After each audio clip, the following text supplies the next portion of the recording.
Shalom, puji Tuhan, jemaat GGP Mazmuria dan juga jemaat Tuhan dimanapun berada.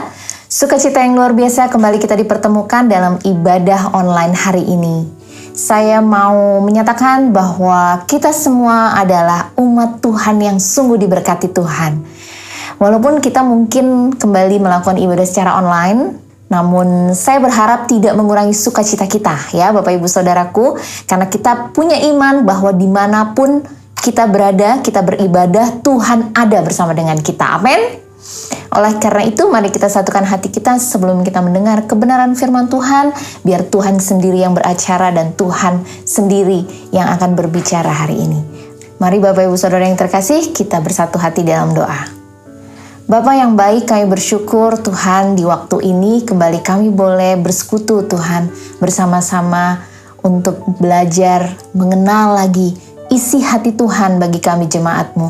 Kami rindu Tuhan untuk belajar terus mengenai apa yang menjadi isi hati Tuhan bagi kami. Karena itulah yang menjadi fokus utama kami, yaitu mengenal isi hati-Mu Tuhan.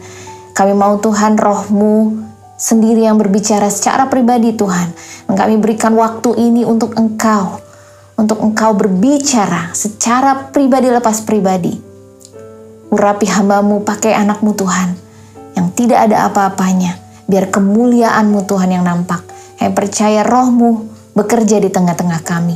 Terima kasih Tuhan untuk hadirat-Mu, untuk sukacita-Mu, untuk berkat-Mu Tuhan. Untuk kesehatan dan kekuatan yang boleh kami alami hari ini. Ini semua oleh karena kasih karunia-Mu. Di dalam nama Yesus kami mengucap syukur. Haleluya. Amin. Puji Tuhan Bapak Ibu Saudaraku yang terkasih.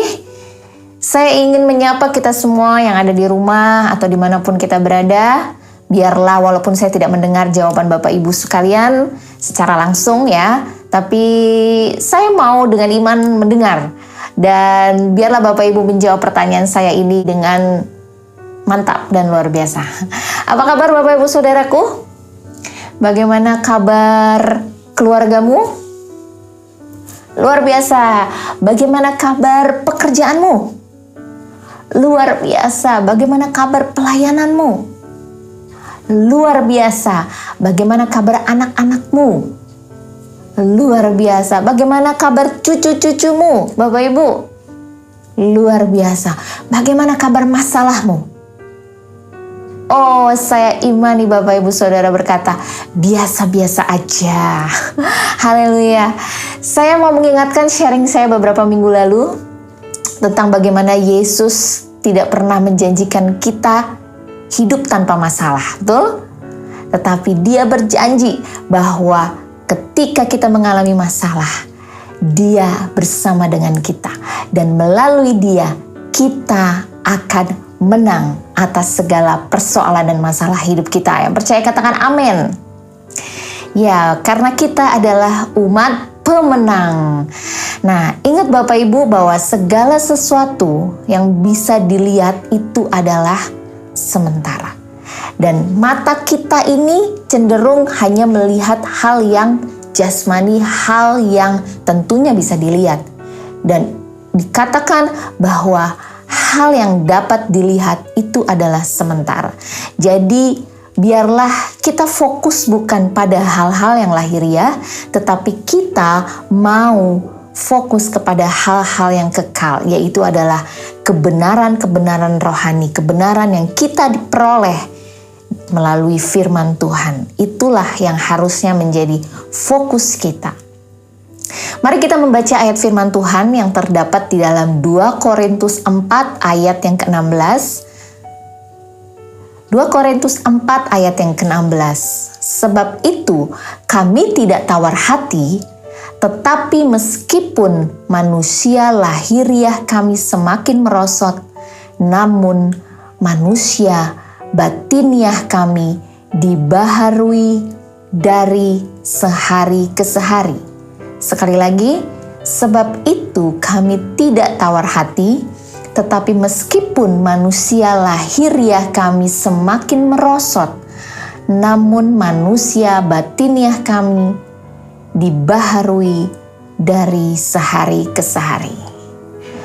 Manusia jasmani atau manusia lahiriah yang dikatakan di sini adalah kedagingan kita. Manusia tubuh kita, yaitu adalah kondisi yang terlihat, menggambarkan situasi atau kondisi yang terlihat. Dimana kalau kita lihat berita atau apa yang terjadi di sekitar kita, tentunya sungguh benar makin merosot, makin tidak baik.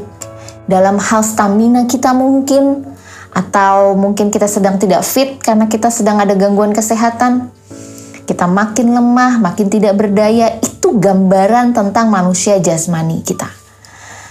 Nah, sedangkan dikatakan manusia batiniah itu menggambarkan spirit atau rohani kita yang tidak kelihatan. Artinya kebenaran-kebenaran di dalam alam roh. Dikatakan manusia batinnya dibaharui. Hal yang bersifat roh tentunya setiap hari, hari demi hari adalah sesuatu yang semakin dibaharui dan semakin dibaharui. Amin.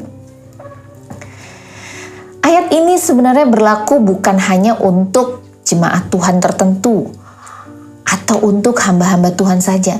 Tetapi ayat ini bagi kita semua. Bagi kita, tidak peduli apapun yang terjadi di luar, manusia batiniah kita itu bisa dibaharui. Asalkan kita mau mengendalikan pemikiran kita, imajinasi kita, pikiran-pikiran kita. Kita mau fokuskan hanya kepada kebenaran-kebenaran yang rohani, yaitu dengan memandang kebenaran firman Tuhan. Mungkin saat ini Bapak Ibu Saudara kita berada di situasi yang tidak enak. Situasi, kondisi, masalah kita mungkin belum selesai, keadaan tidak berubah. Atau kita katakan, kamu gak ngerti masalahku. Tidak ada seorang pun yang tahu masalahku, kesedihanku. Tapi saya mau katakan Bapak Ibu Saudaraku, bahwa Tuhan peduli. Dia sanggup menolong kita. Amin. Dia pegang janjinya bahwa dia menyertai kita. Dan kitalah umat pemenang Bapak Ibu Saudara. Jadi pasti kita bisa melewati setiap masalah kita, apapun yang kita alami hari ini. Jadi kita mau tangkap ini sebagai janji Tuhan untuk pribadi kita masing-masing. Kita mau ambil ini sebagai milik kita. Dan mari perkatakan amin dalam hidup kita, bahwa Tuhan sanggup menolong kita. Pegang dan simpan dalam hati setiap kita bahwa janji-janjinya itu iya dan amin. Dan biarlah itu yang ada di dalam pikiran kita, itu yang menghidupi kita, itu yang menjadi fokus kita. Mengapa Bapak Ibu saya katakan seperti ini? Mengapa saudaraku? Karena apa yang kita pikirkan, itulah kita. Menjadi seperti itulah kita, seperti apa yang engkau pikirkan.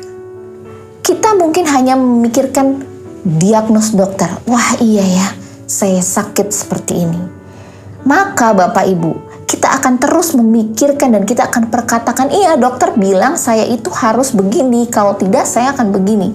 Dan akhirnya itu yang akan terjadi dalam hidup kita. Seperti itulah kita Bapak Ibu.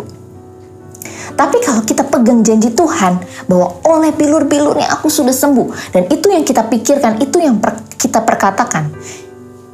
Ketika kita hidup oleh iman, kita berkata bahwa oleh bilur-bilurnya kita sudah sembuh. Dan itu yang kita pikirkan, itu yang kita hidupi, itu yang kita perkatakan. Maka seperti itulah kita. Saudara, semakin kita memikirkan dan meyakinkan diri kita bahwa penyakitku parah, masalahku besar, dan tantangan sulit, melayani Tuhan ternyata begini, begitu, dan lain sebagainya, maka justru itu akan menjauhkan kita dari jawaban-jawaban doa kita. Dan akan membuat kita jauh dari hidup berkemenangan di dalam Tuhan. Lalu apa yang kita harus lakukan?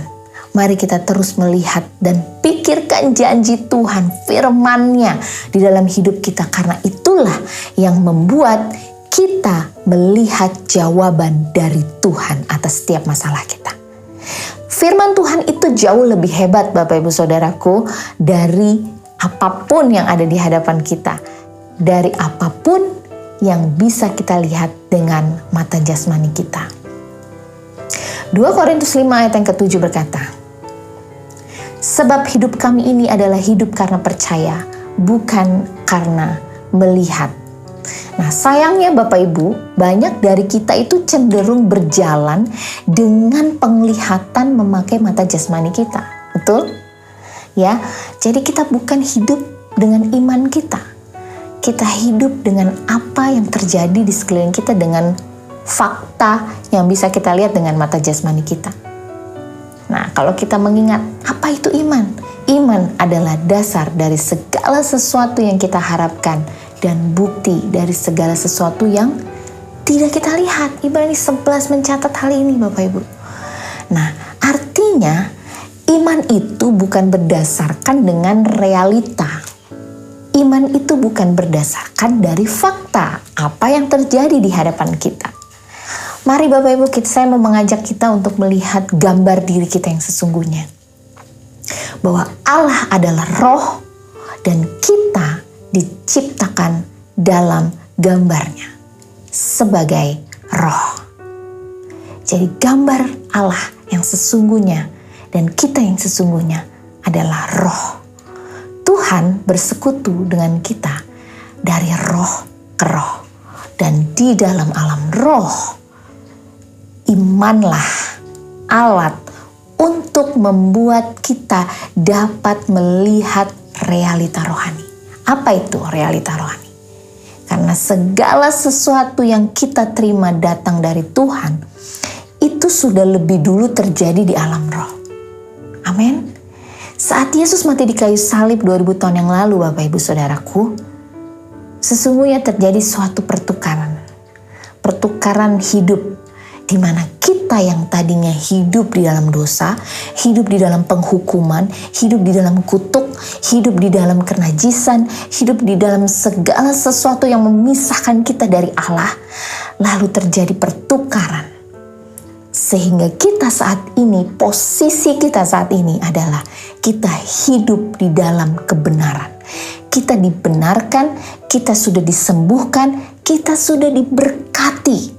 Dan inilah gambar diri kita yang sesungguhnya. Tetapi dunia membawa kita kepada realita-realita yang merusak gambar diri kita. Dia berusaha untuk menjauhkan kita dari fokus kehidupan roh kita. Hari-hari ini Bapak Ibu perlu kita waspadai karena hidup kita sangat dikuasai dengan yang namanya media, baik itu televisi, juga media sosial, dan juga banyak hal lainnya. Bahwa berita akhir-akhir ini memberitakan hal-hal yang menakutkan, membuat kita memikirkan hal itu. Dia mengganti gambar diri Allah yang sudah Tuhan taruh dalam hidup kita, yang tadi saya sebutkan, dengan gambar-gambar dunia yang menakutkan. Kita diberikan gambar tentang fakta-fakta, varian-varian baru dari virus yang sekarang sedang ada, korban-korban, angka kematian yang semakin tinggi, dan juga kita tiap hari lihat berita di mana orang-orang memakai baju APD di mana-mana, menjemput mungkin bukan hanya orang-orang yang tidak kita kenal, bahkan mungkin itu sudah terjadi di tetangga-tetangga kita terdekat, orang-orang yang ada dalam circle kita yang terdekat. Lihat Bapak Ibu, kalau kita tidak fokus kepada gambar Allah yang sesungguhnya sudah Tuhan berikan dalam hidup kita, ini akan membuat kita teralihkan kepada gambaran dunia saat ini, di mana iblis pakai itu semua untuk kita memikirkan gambar diri kita bukan yang sesungguhnya, tetapi berdasarkan apa yang dunia ciptakan. Sehingga yang kita perkatakan adalah tentang ketakutan, tentang sakit penyakit, dan itu yang akan terjadi. Lalu kita mulai berkata, tapi kok saya masih sakit? Tapi kok benar tetangga saya mengalami, saudara saya mengalami, keluarga saya mengalami. Tapi kok saya juga bisa gagal? Kalau saya sudah diberkati, kenapa? Sepertinya jalan keluarnya itu lama, tidak kunjung tiba. Masalah saya bukannya selesai, tapi makin besar. Saudara, saya mau ingatkan bahwa sekalipun kita sudah dibenarkan, roh kita sudah termeterai dengan Roh Kudus, kita sudah diselamatkan. Tetapi kita masih tinggal, masih hidup di dunia yang jatuh, Bapak Ibu Saudara. Masalah atau penyakit, seringkali itu juga karena kesalahan kita sendiri, Bapak Ibu. Saya mau bersaksi sedikit. Beberapa waktu yang lalu, saya sempat drop, artinya saya mengalami gangguan kesehatan, dikarenakan karena kesibukan saya, lalu saya kurang disiplin untuk makan, dan akibatnya saya mengalami infeksi lambung. Itu juga karena ketika saya awalnya telat makan, lalu saya bukannya makan dengan baik, mengkonsumsi makanan yang baik, tetapi saya hajar dengan makan yang tidak benar, ya, dengan makan yang pedas. Lalu sebelumnya bahkan saya meminum teh hijau, di mana saya juga kurang menyadari bahwa sungguh tidak baik bagi kesehatan lambung ketika kita telat makan atau tidak dalam kondisi penuh perutnya, lalu kita mengkonsumsi teh hijau, dan itu yang mengakibatkan asam lambung saya naik sehingga saya mulai lemah. Saya juga mulai mengalami gangguan kesehatan yang lainnya. Ya, artinya Bapak Ibu, itu adalah saya sakit karena kesalahan saya sendiri. Ya, saya bersyukur saya bisa saat ini duduk dan di hadapan Bapak Ibu Saudara dengan fit menyampaikan sharing saya. Ini semua karena kasih karunia Tuhan.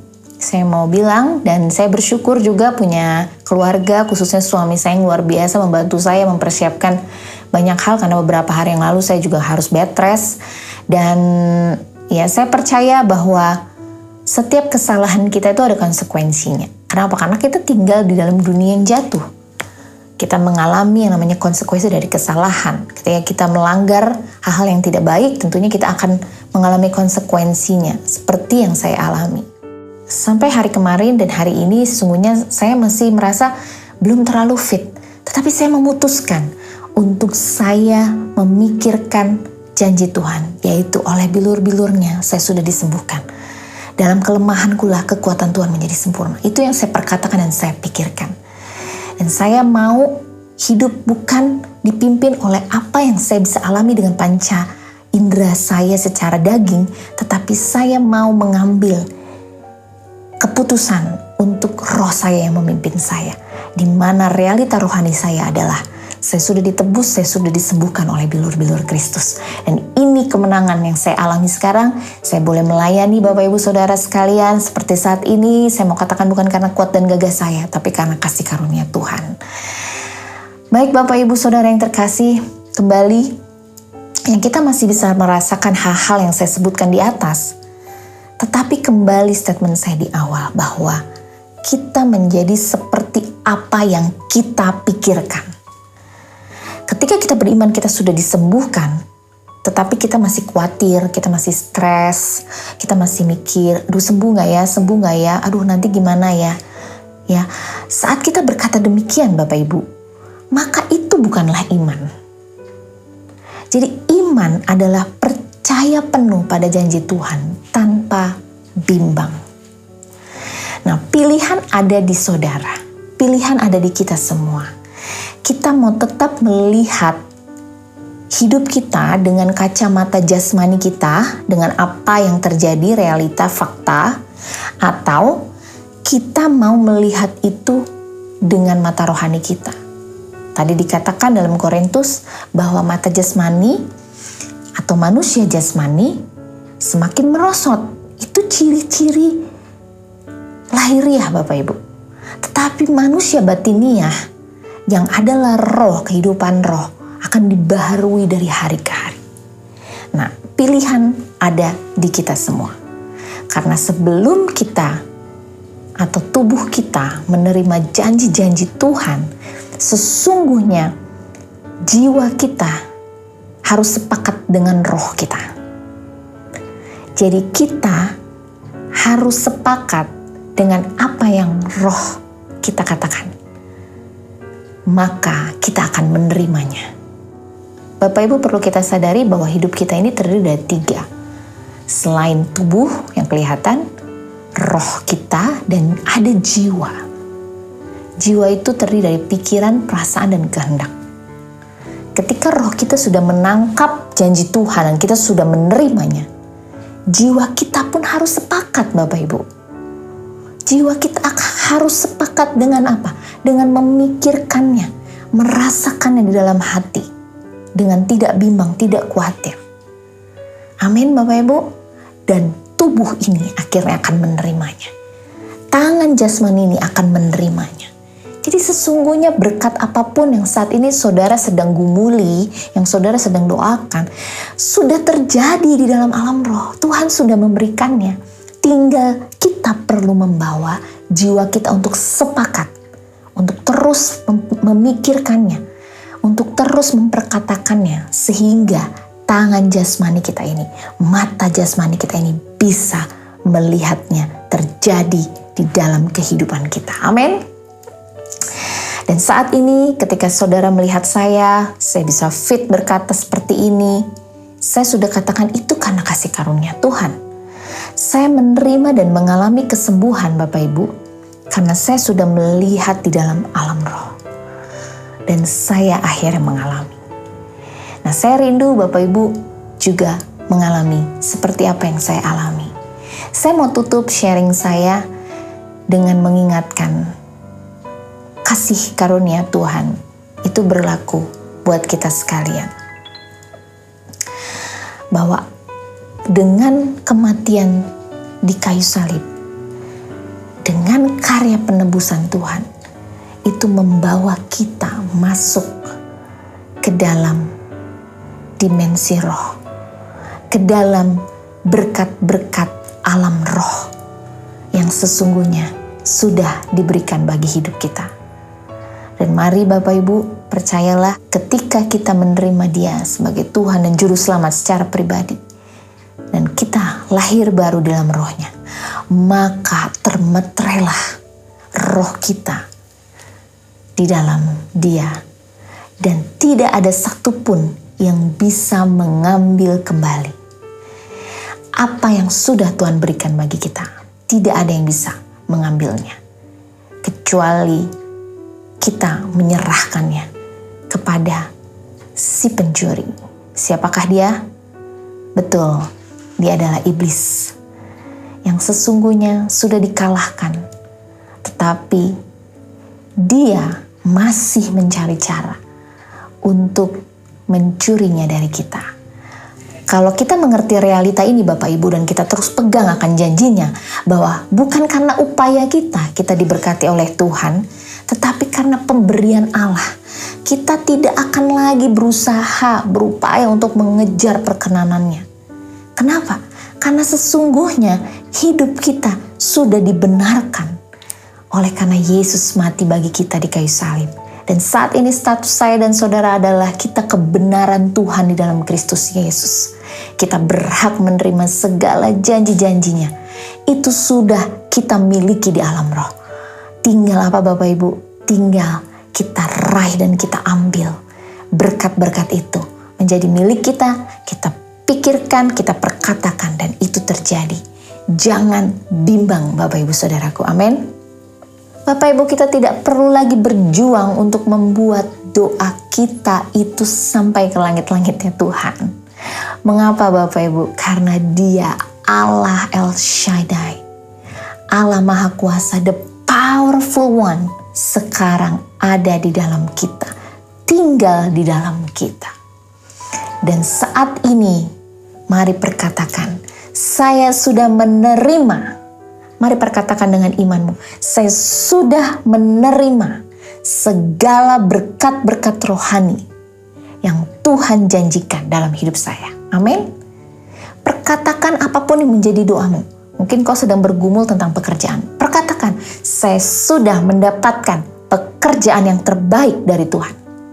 Perkatakan Bapak Ibu, mana mata jasmaniku belum melihat.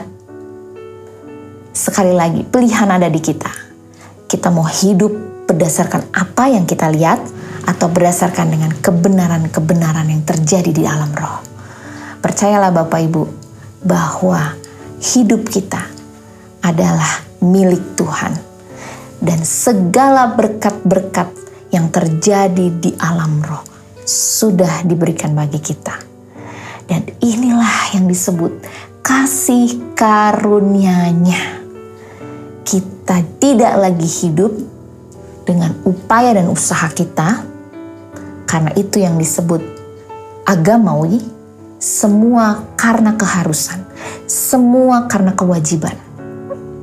Melakukan ini untuk ini, tetapi hidup di dalam kasih karunia Tuhan adalah kita mengerti status kita sudah diberkati, sudah dibenarkan, sudah dipulihkan, sudah disembuhkan.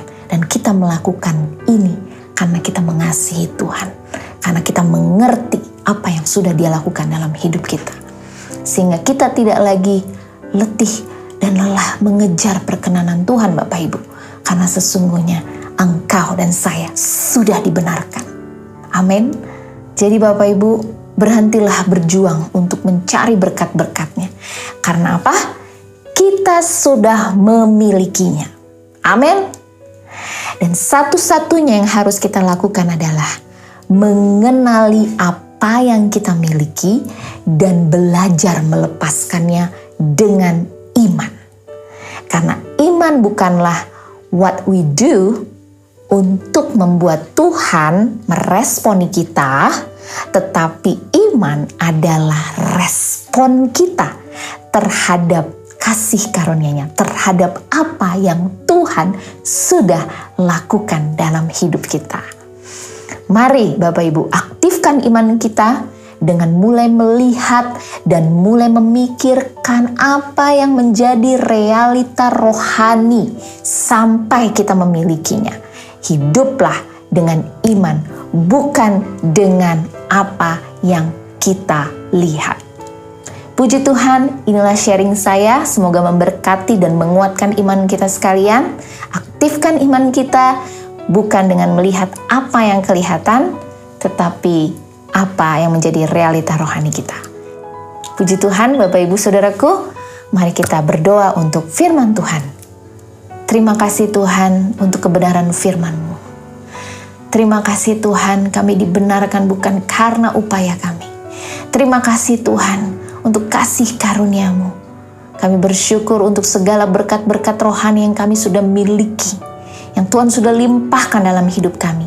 Ajar kami Tuhan untuk terus melihat realita hidup kami, bukan dengan apa yang terjadi di hadapan kami, bukan berdasarkan berita-berita di dunia ini, tetapi biarkanlah kami terus memikirkan apa yang Tuhan perkatakan dalam hidup kami, dan memegang teguh firman-Mu, karena firman-Mu adalah pelita bagi kaki kami, dan kami mau aktifkan iman kami, karena kami tahu, kami percaya bahwa iman timbul dari pendengaran dan pendengaran akan firman Tuhan. Biarlah kami melatih diri kami untuk terus mendengar firman-Mu dan kebenaran firman-Mu. Lebih daripada fakta-fakta dunia, lebih dari media-media sosial yang ada, lebih dari film-film yang kami gemari hari-hari ini. Biarlah firman-Mu yang menghidupi kami. Terima kasih Tuhan, biarlah Roh-Mu terus memeteraikan kebenaran firman-Mu hari ini.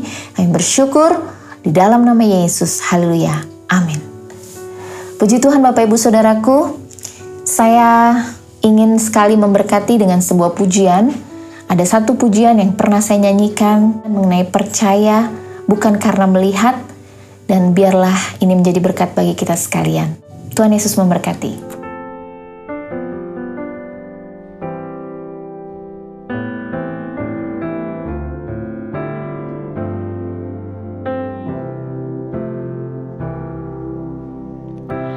Kekuatan di hidupku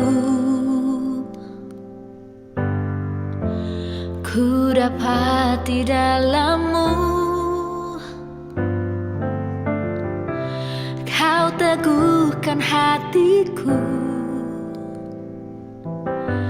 Tiada yang mustahil bagimu, sebab aku percaya, bukan karena melihat, namun karena firman-Mu yang selalu digenapi di hidupku.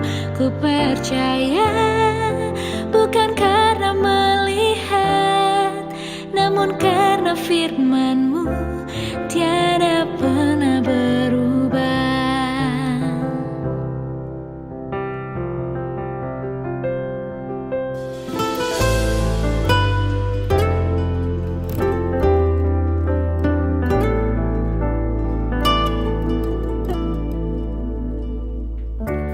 Kekuatan di hidupku, ku dapat di dalam-Mu. Kau teguhkan hatiku. Tiada yang mustahil bagimu, sebab aku percaya, bukan karena melihat, namun karena firman-Mu yang selalu digenapi di hidupku. Ku percaya, bukan karena melihat, namun karena firman-Mu tiada pernah berubah. Sebab aku percaya, bukan karena melihat, namun karena firman-Mu yang selalu digenapi di hidupku. Ku percaya, bukan karena melihat, namun karena firman-Mu tiada pernah berubah.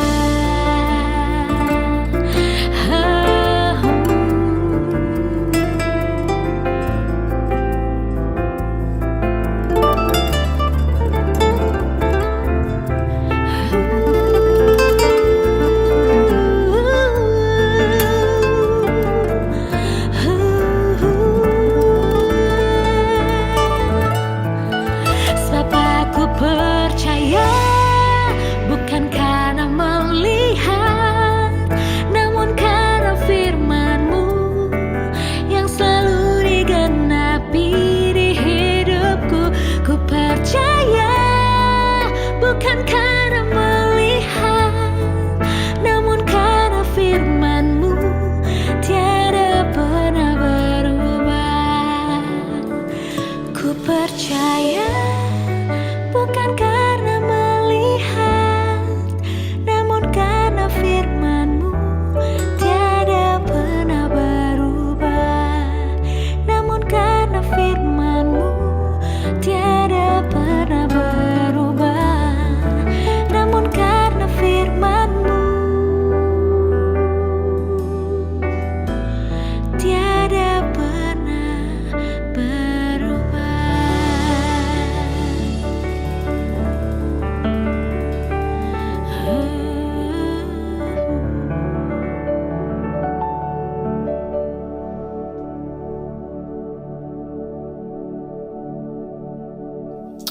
Bapak Ibu Saudaraku, sebelum mengakhiri dengan doa berkat, saya mengingatkan terus kita tetap berjalan seturut dengan kehendak Tuhan. Kita mematuhi perintah dari pemerintah yang sudah diberikan, yaitu melakukan 5M dalam kehidupan kita sehari-hari. Dan juga saya mengingatkan untuk Bapak Ibu Saudara yang diberkati Tuhan, yang ingin memberkati gereja kami, nanti di dalam YouTube ada nama bendahara kami. Silahkan bisa menghubungi dan menyalurkan berkat lewat rekening yang ada, dan Tuhan pasti akan mengembalikan dengan berlipat kali ganda. Oke, Bapak Saudaraku, terima kasih untuk perhatiannya pada kesempatan ini. Mari satukan hati, kita akan mengakhiri dengan doa berkat. Kita sama-sama angkat tangan kita. Tuhan memberkati engkau dan melindungi engkau. Tuhan menyinari engkau dengan wajah-Nya dan memberi engkau kasih karunia. Tuhan menghadapkan wajah-Nya kepadamu dan memberi engkau damai sejahtera. Kiranya damai sejahtera dari Bapa di surga melalui anaknya yang tunggal yaitu Tuhan Yesus Kristus dengan persekutuan Allah Roh Kudus kiranya terus menghibur, menguatkan, memberkati kita dari saat ini sampai Maranatha Tuhan Yesus datang kali kedua menjemput kita para salehnya. Terpuji nama Tuhan. Terima kasih Tuhan. Haleluya. Amin. Salam Mazmuria. Yes, maju terus.